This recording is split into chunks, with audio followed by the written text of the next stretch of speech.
Latin Bangla super কাপে আজ আবারও আলোচনার কেন্দ্রবিন্দু বাংলাদেশ। প্রথম ম্যাচে হারের পর সমর্থকদের চোখ এখন আর্জেন্টিনার বিপক্ষে ঘুরে দাঁড়ানোর দিকে।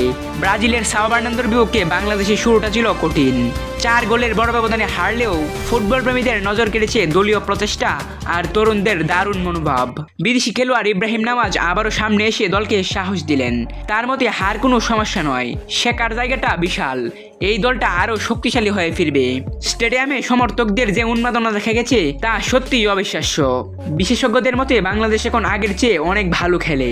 অনূর্ধ্ব-17 থেকে উঠে আসা খেলোয়াড়রা এখন বড় মঞ্চে নিজেদের উপস্থিতি জানান দিচ্ছে। গত ম্যাচটিতে কোনো বড় ধরনের বিতর্ক বা খারাপ আচরণ দেখা যায়নি। পরিষ্কার খেলা, পজিশনাল ফুটবল আর দ্রুত কাউন্টার অ্যাটাক এসবই দেখিয়েছে নতুন বাংলাদেশ ফুটবল এগোচ্ছে ঠিক পথে।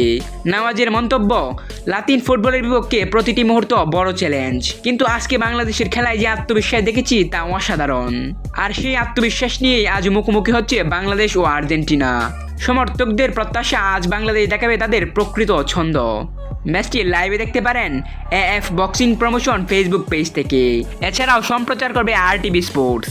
ফেসবুকে যে কোনো একটি নাম সার্চ করলেই পেয়ে যাবেন live match. Latin Bangla super কাপে আজ ইতিহাস লেখার সুযোগ পেয়েছে বাংলাদেশ। ভিডিওটি শেষ পর্যন্ত দেখার জন্য ধন্যবাদ। সবাই লাইক দিয়ে পাশে থাকবেন।